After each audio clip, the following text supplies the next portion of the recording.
Okay, I wanted to show you quite a little trick that I was figuring out. In our area, you can't have any automatic devices that would automatically hook your line, and all you can do is use the power and tension of your rod. A lot of the devices that we have locally are more or less some kind of a flagging technique to demonstrate that you have a fish on.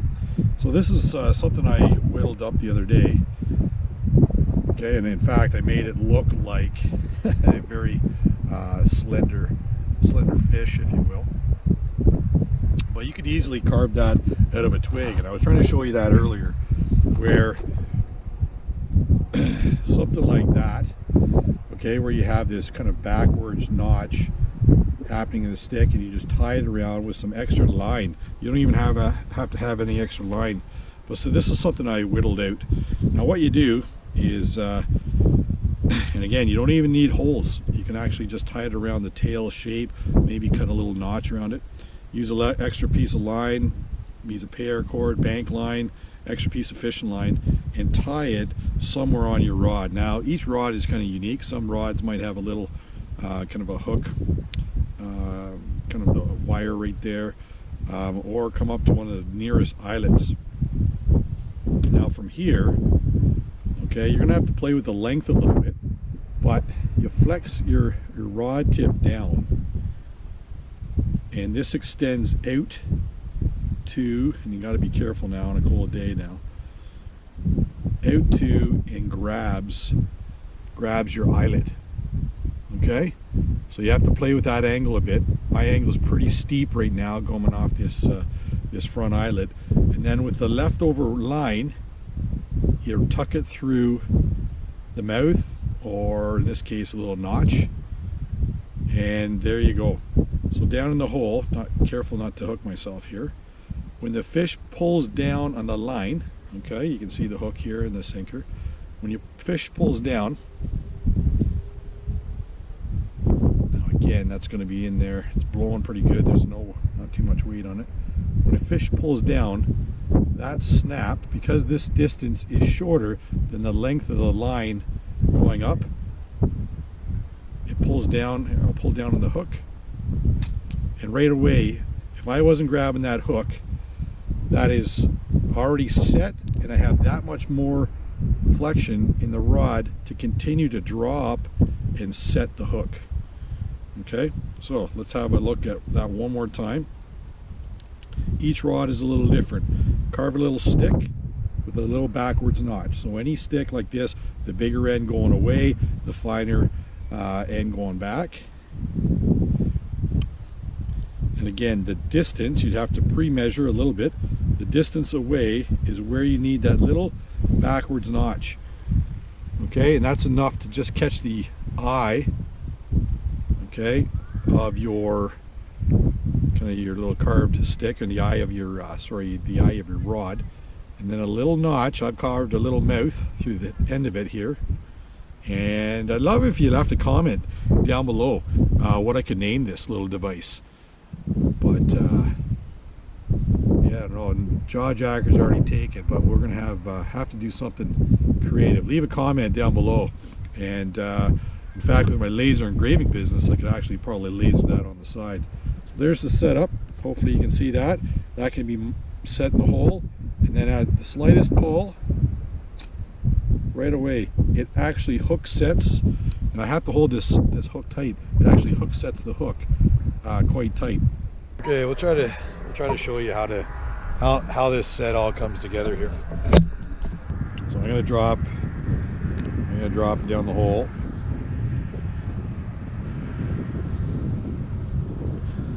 Try to get to appropriate length here. So I think I'm on the bottom.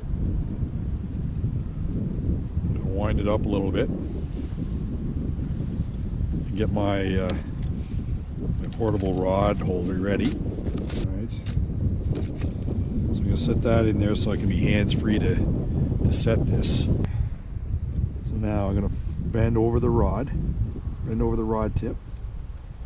Hook it on that little notch, and it's just super light set. It's attached to my rod all the way out and you can see the eyelet is just caught in the lightest way possible. And then I'm going to take my line and I'm just going to wrap it kind of over the top and through it. Now you could carve a groove in your stick, and just like that, when that line is pulled, okay, you have all this kind of, I don't know what you would want to call it, this whole, your whole tip here, that's all full of all that energy. And when that tips off, okay, I'll do it right here now for you. When that tips off, something pulls down on that line,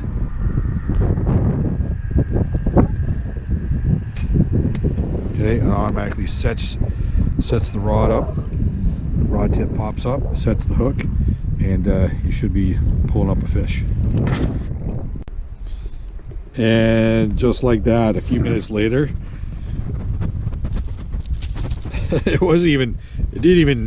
the set was so light, snapped off, it got this little guy.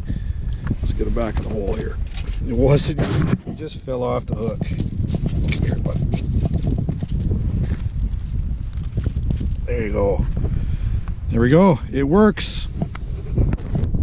Now, that just can permanently stay on your rod. Once you have it, you don't want it dangling and getting tangled up here. You just put it in one hand. Obviously, this is an extra piece of line here I had up just in case the length wasn't quite right. But once it's set, that can be snipped off, held, grabbed with your fingers, and you can continue to wind it up and play the fish all the way in. Right, so that's my latest invention. Hopefully you like it. We're going to get back to the hole here. This one's not producing quite yet, but we'll see how we make it. Try your hand at making one of these little automatic twig sets, if you will. You can do it out of a twig, not a problem. And let's try one more setup like this. There you go. Very easy to do. Take the extra line. Now I haven't left myself enough line. Let's see if I can flip the bail. And the line falls free. Go down to whatever depth I want. Bend it over, set it. There we go. It's automatically hook set. Slightest pull in the line, and it's going to actually hook it already. It's not a mechanical device. You can make it out of a twig. I think it'd be ideal for you to carve one out and practice either ice fishing or shore fishing. That would be an automatic hook set. Put this on the shore of your camp. Depending on the length of this, you could make it quite a bit larger to accommodate full-length rods, and that would be something where you can leave it even with the bobber out in the deeper water. It can float around, and then when you're not there, it can be working for you, certainly overnight, for example. Anyways, if you like this tip, give me a thumbs up down below. Don't forget to like, subscribe, and share, and welcome to Off the Gridiron. Enjoy your outdoors. Bye for now.